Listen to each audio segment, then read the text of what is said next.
जय हिंद दोस्तों। कहते हैं कि मुश्किलों से भाग जाना आसान होता है, मुश्किलों से भाग जाना आसान होता है। हर समय जिंदगी का इम्तिहान होता है।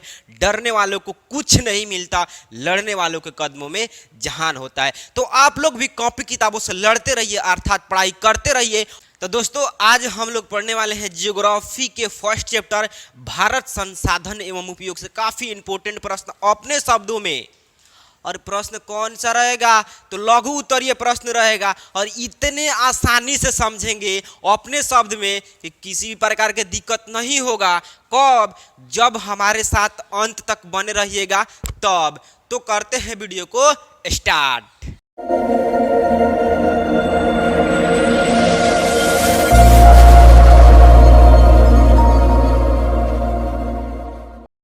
तो दोस्तों हम सबसे पहले क्वेश्चन को नोट कर लेते हैं, उसके बाद से समझते हैं। बस वीडियो को कंटिन्यू रखिएगा, ठीक है? हम नोट करते हैं। तो दोस्तों हम क्वेश्चन को नोट कर लिए और समझते हैं क्वेश्चन को। तो आइए विस्तार से क्वेश्चन के बारे में समझते हैं और माइंड को, दिमाग को पूरे कंसंट्रेट करके आप समझिएगा।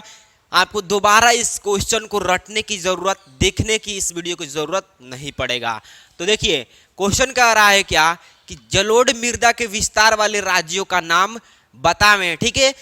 जलोढ़ मृदा के विस्तार वाले राज्यों का नाम बताना है, मतलब कि जलोढ़ मृदा का कहाँ कहाँ विस्तार है इसको बताना है। उसके बाद से इस मिट्टी में कौन कौन सी फसल लगाई जाती है इसके बारे में व्याख्या कर देना है, बता देना है, ठीक है? क्वेश्चन कुछ यही कह रहा है। तो देखिएगा लिखेंगे कुछ इस प्रकार से कि जलोढ़ मृदा के विस्तार वाले राज्य निम्नलिखित है या इस प्रकार से, तो राजस्थान एवं गुजरात, ठीक है? और इस मृदा में क्या है कि फास्फोरस, पोटास और चूना जैसे तत्वों की प्रधानता होती है। मतलब कि ये पोटास, चूना, फास्फोरस ये तीन तत्व है जो इस मिट्टी में मौजूद होता है। और इस मिट्टी में यह तत्व पाए जाने के कारण यह मिट्टी क्या होता है, अत्यधिक उपजाऊ होता है, इसमें उर्वरक शक्ति ज्यादा होता है। इसलिए इस मिट्टी पर अपना गन्ना भी होता है, चावल होता है, दलहन होता है, इत्यादि बहुत सारी फसलें उगाई जाती है। फिर आपके मन में एक क्वेश्चन जरूर आया होगा कि सर जलोढ़ मृदा होता क्या है? तो नदियों के द्वारा बहाकर लाए गए जो मिट्टी होता है उसको जलोढ़ मिट्टी कहते हैं। अब इसमें बात आता है कि इसमें गहन कृषि क्यों किया जाता है, इसमें अत्यधिक पोषणीय शक्ति क्यों पाया जाता है? तो देखिए इसका रीजन यही है कि जब पानी आता है, पानी जब आता है तो मिट्टी के ऊपर क्या होता है, हम लोग खाद डालते हैं तो मिट्टी के ऊपर रहता है, ठीक है? लगभग जाइएगा तो आपको 2 इंच के लगभग आपको मिलेगा, मिट्टी के अंदर ये उर्वरक शक्ति रहेगा, ठीक है? तो वो खाद रहेगा। तो जब मिट्टी आएगा तो उस मिट्टी को दहा करके लेकर के चला जाएगा, वहां से कहीं और ले करके चला जाएगा, ठीक है? तो क्या हुआ कि यहां से मिट्टी यहां चला गया तो वहां पर ले जाकर के छोड़ देगा, वही होगा जलोढ़ मृदा। समझ रहे हैं? वही होगा जलोढ़ मृदा। और उस पे ये सब जितना खाद्य पदार्थ था उस पे चला गया ना, जितने भी उर्वरक शक्ति था वहां पे चला गया। तो अब बताइए कि जो पहले के मिट्टी था, पहले की मिट्टी से ज्यादा उर्वरक शक्ति उसमें पाया जाएगा, इसलिए उसमें क्या होता है, गहन कृषि किया जाता है।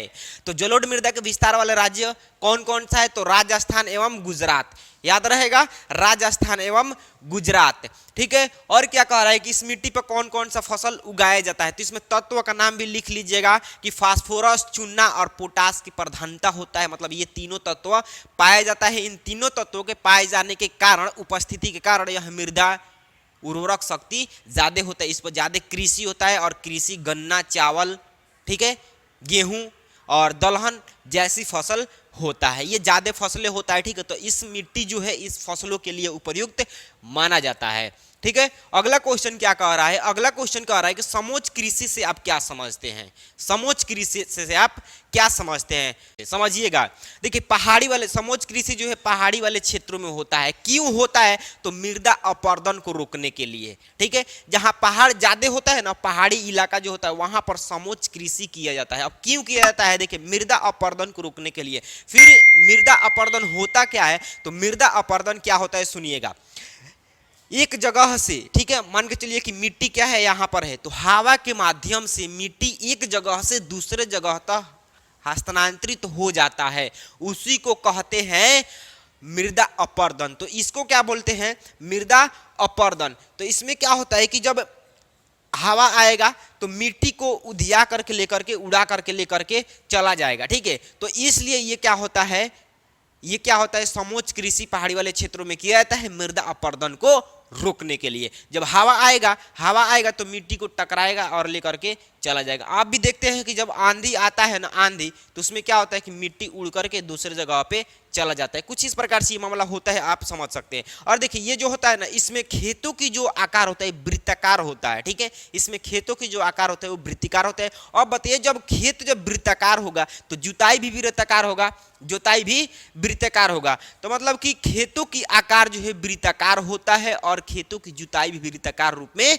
की जाती है। और इसमें एक लाइनिंग के जरिए क्या कहता है, फसल बोया जाता है। समझ रहे हैं, एक लाइनिंग के तरह इसमें कृषि किया जाता है। ये क्या है, अपना कृषि हो गया। समझ रहे हैं, ये क्या हो गया, अपना कृषि हो गया। तो इसलिए ये होता है मृदा अपरदन को रोकने के लिए पहाड़ी वाले क्षेत्रों में किया जाता है। इसमें जो खेतों की जुताई होता है वो वृत्ताकार रूप में होता है। और यहाँ पर क्या होता है, पोषणीय शक्ति ज्यादा होता है, ठीक है, पोषणीय शक्ति ज्यादा होता है। अब सोचिएगा कि पोषणीय शक्ति ज्यादा क्यों होता है सर? तो देखिए जब मिट्टी में जब हवा लगेगा नहीं, हवा लगेगा, जब समझिए लगेगा तो ये क्या होगा कि मिट्टी यहाँ से दूसरे जगह पे चला जाएगा। तो उससे क्या होगा कि जब यहाँ के जो मिट्टी के ऊपरी परत पे क्या है, खाद जो है, खाद है, तो उड़ करके दूसरे जगह पे चला जाएगा। तो कृषि उसमें जाहिर सी बात है कि नहीं होगा। जब खादे नहीं रहेगा तो कृषि भी नहीं होगा।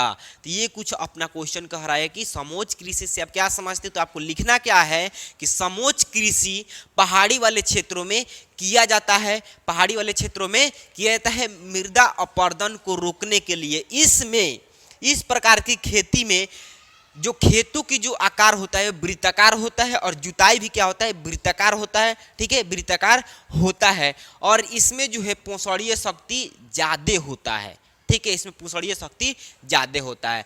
तो बस क्वेश्चन कुछ यही कह रहा था और जैसे हम बताए वैसे ही आपको लिख करके आना है।